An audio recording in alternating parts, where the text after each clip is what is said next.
بسم الله الرحمن الرحيم. ياسين والقرآن الحكيم إنك لمن المرسلين على صراط مستقيم تنزيل العزيز الرحيم لتنذر قوما ما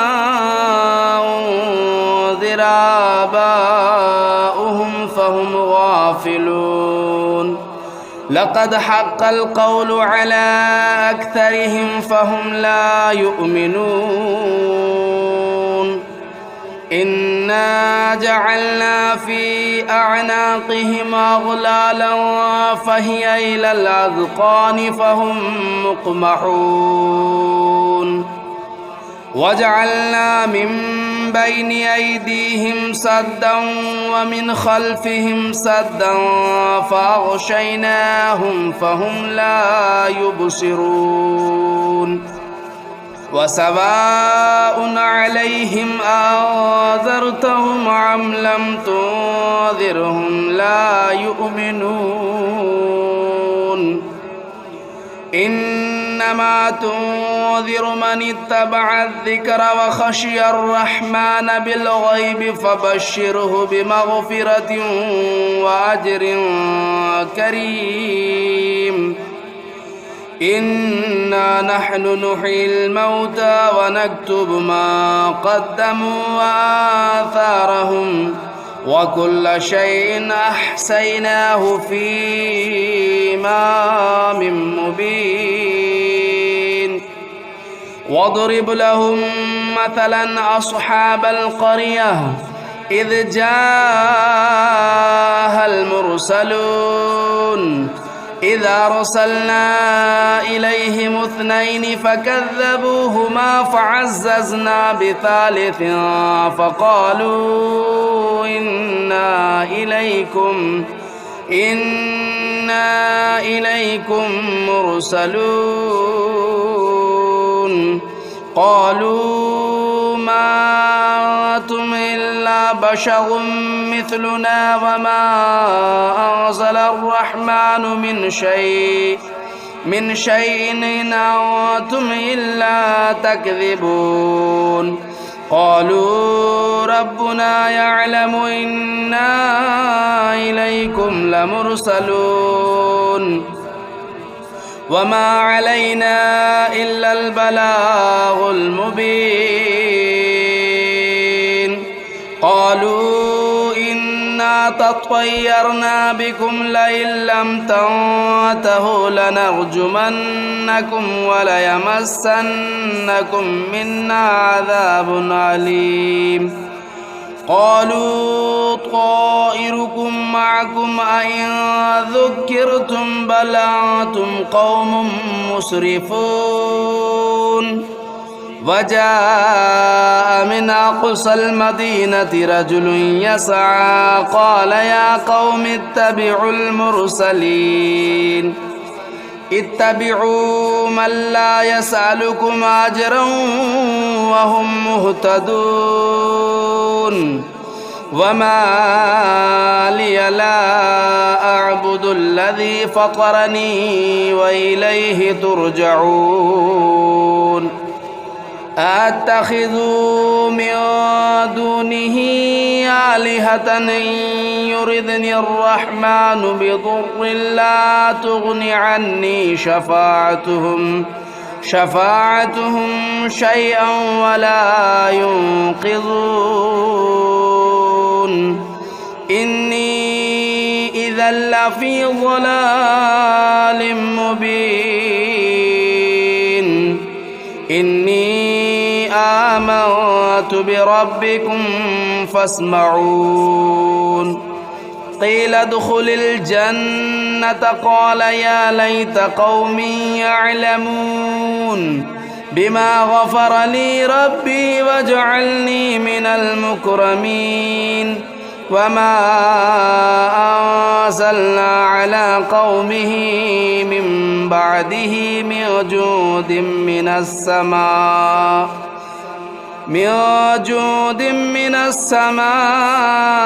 وما كنا منزلين إن كانت إلا صيحة واحدة فإذا هم خامدون يا حسرة على العباد ما يأتيهم من رسول إلا كانوا به يستهزئون ألم يروا كم أهلكنا قبلهم من القرون أنهم إليهم لا يرجعون وإن كل لما جميع لدينا محضرون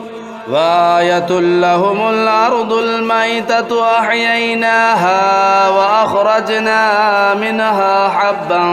فمنه يأكلون وجعلنا فيها جنات من نخيل وأعناب وفجرنا فيها من العيون ليأكلوا من ثمره وما عملته أيديهم أفلا يشكرون سبحان الذي خلق الأزواج كلها مما تنبت الأرض ومن أنفسهم ومما لا يعلمون وآية لهم الليل نسلخ منه النهار فإذا هم مظلمون والشمس تجري لمستقر لها ذلك تقدير العزيز العليم والقمر قدرناه منازل حتى عاد كالعرجون القديم لا الشمس ينبغي لها أن تدرك القمر ولا الليل سابق النهار وكل في فلك يسبحون وآية لهم أنا حملنا ذريتهم في الفلك المشحون وخلقنا لهم من مثله ما يركبون وإن نشأ نغرقهم فلا صريخ لهم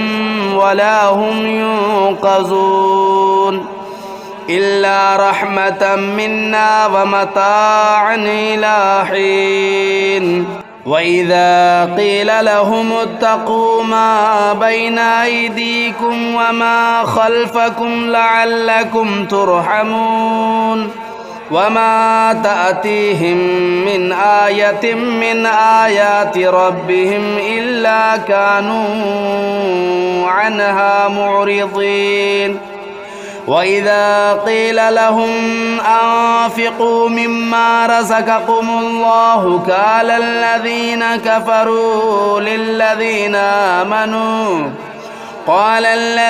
كفروا للذين آمنوا ونطعم من لو يشاء الله أطعمه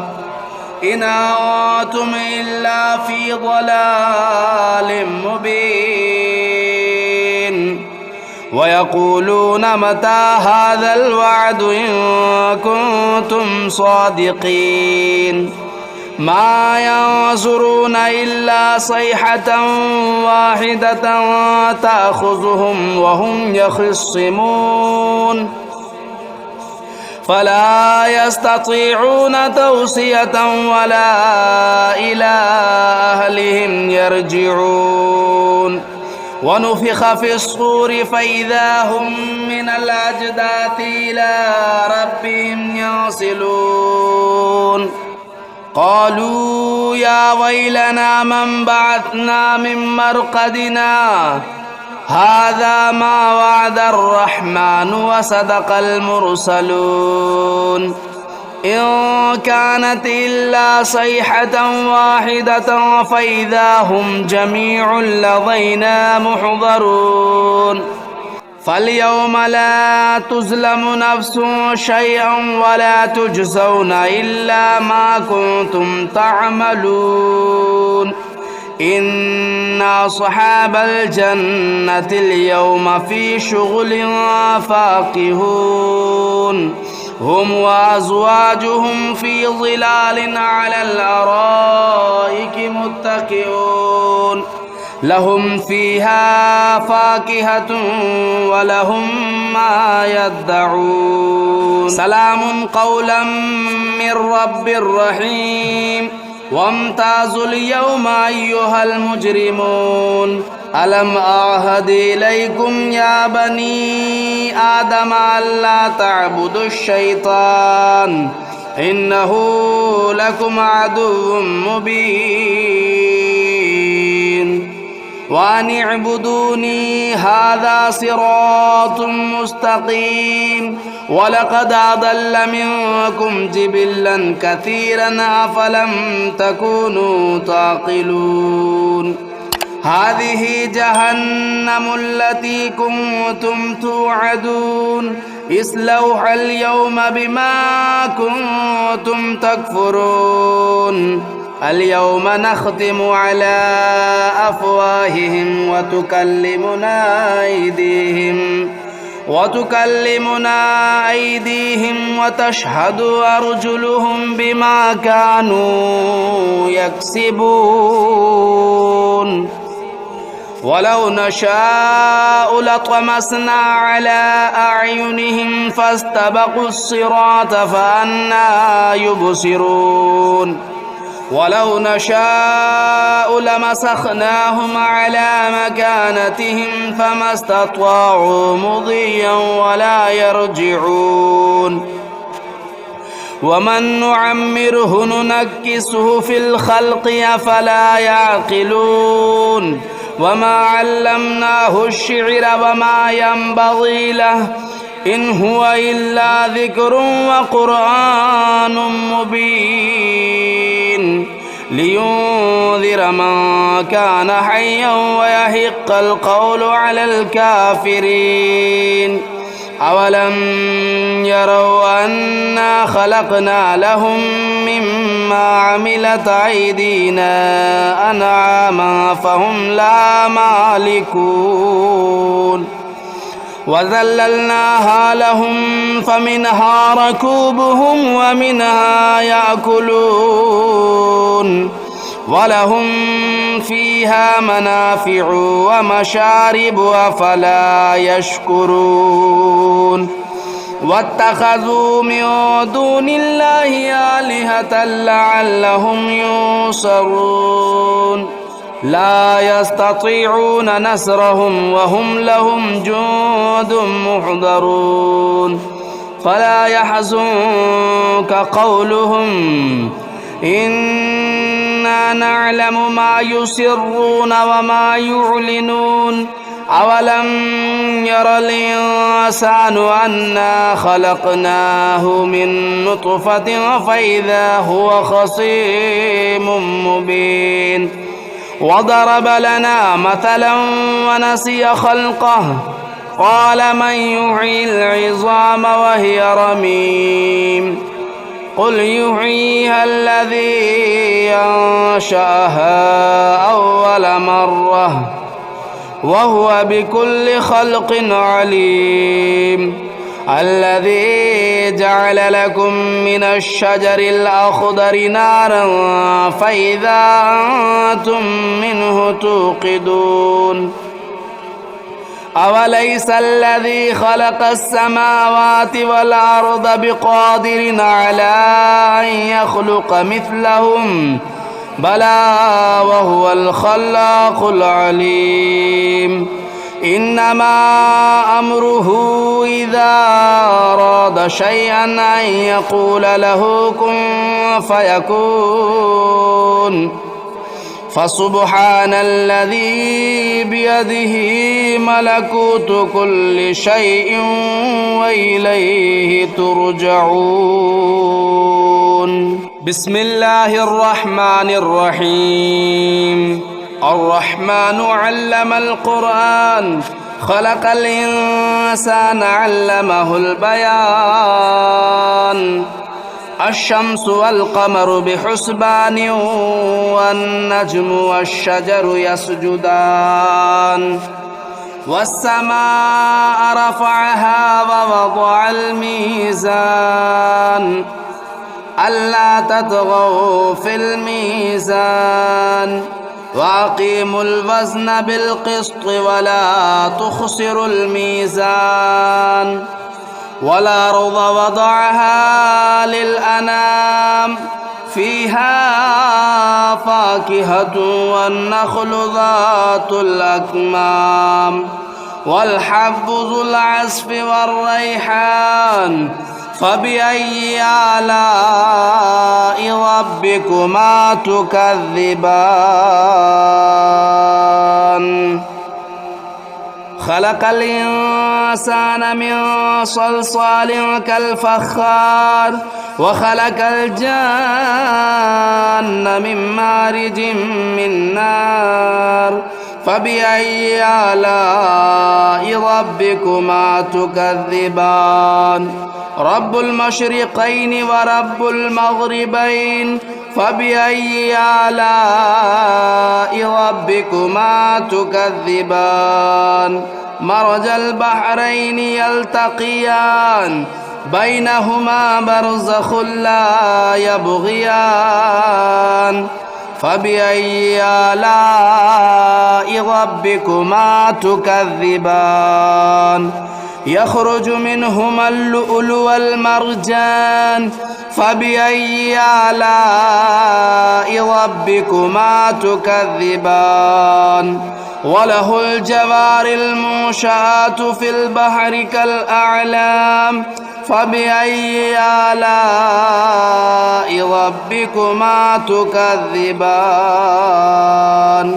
كل من عليها فان ويبقى وجه ربك ذو الجلال والإكرام فبأي آلاء ربكما تكذبان يسأله من في السماوات والأرض كل يوم هو في شأن فبأي آلاء ربكما تكذبان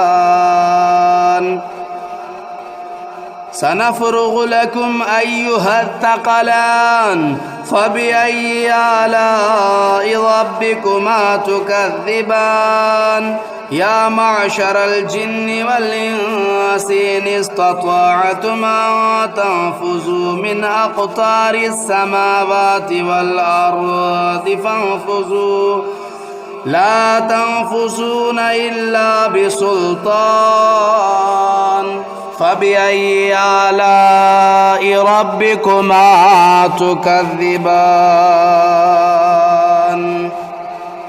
يرسل عليكما شواظ من نار ونحاس فلا تنتصران فبأي آلاء ربكما تكذبان فإذا انشقت السماء فكانت وردة كالدهان فبأي آلاء ربكما تكذبان فيومئذ لا يسأل عن ذنبه إنس ولا جان فبأي آلاء ربكما تكذبان يعرف المجرمون بسيماهم فيؤخذوا بالنواصي والأقدام فبأي آلاء ربكما تكذبان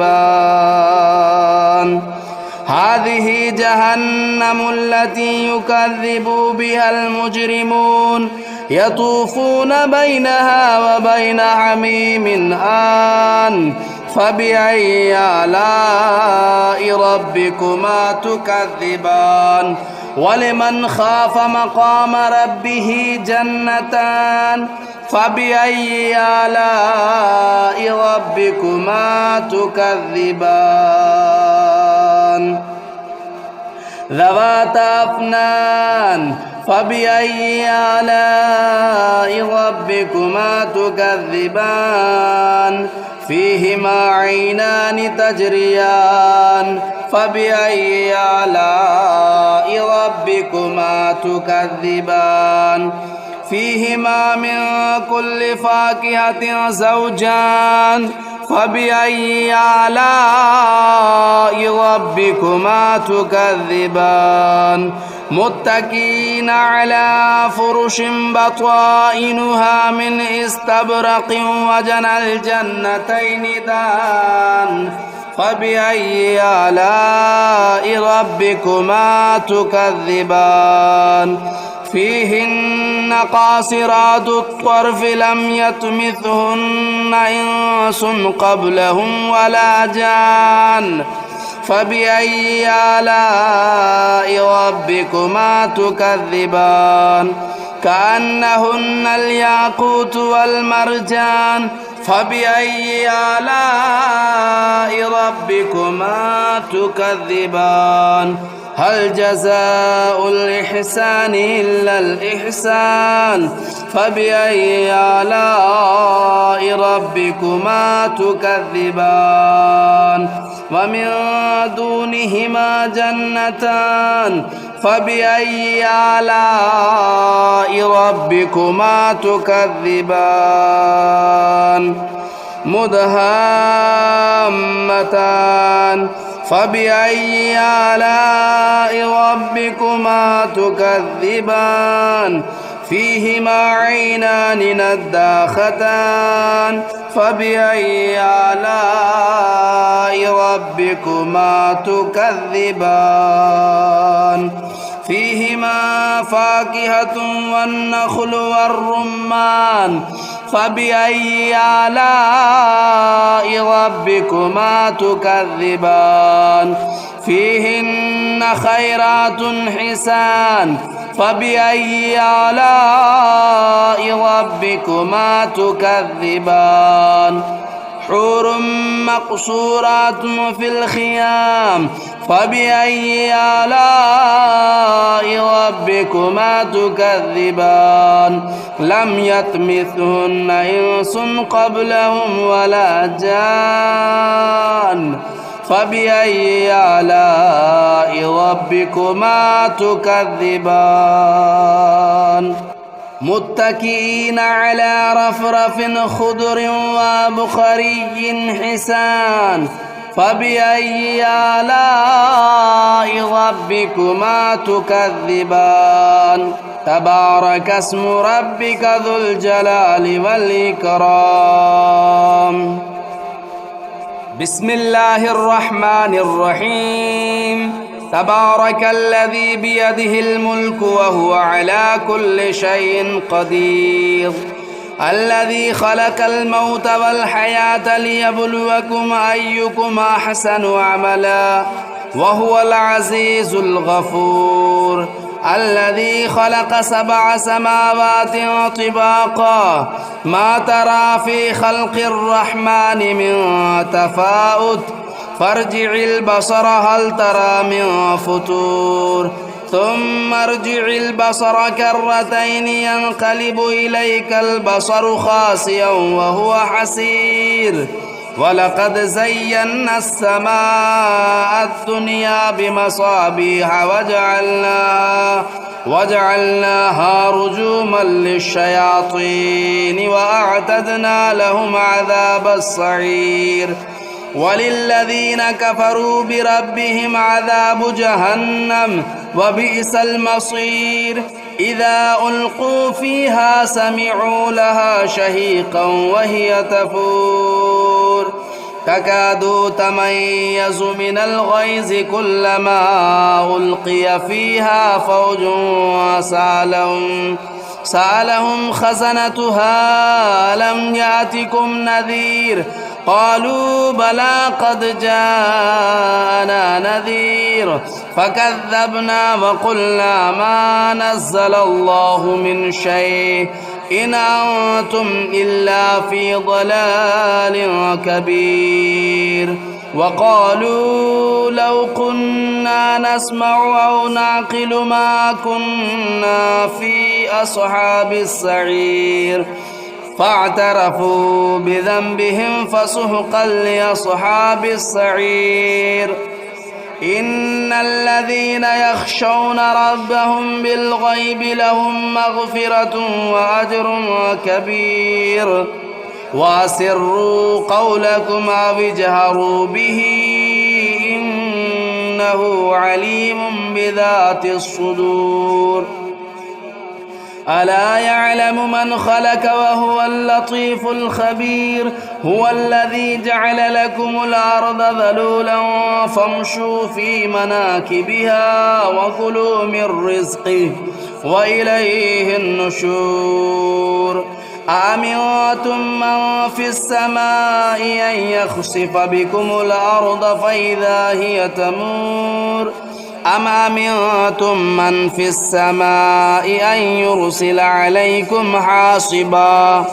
فستعلمون كيف نذير ولقد كذب الذين من قبلهم فكيف كان نكير أولم يروا إلى الطير فوقهم صافات ويقبضن ما يمسكهن إلا الرحمن إنه بكل شيء بصير أمن هذا الذي هو جند لكم ينصركم من دون الرحمن إن الكافرون إلا في غرور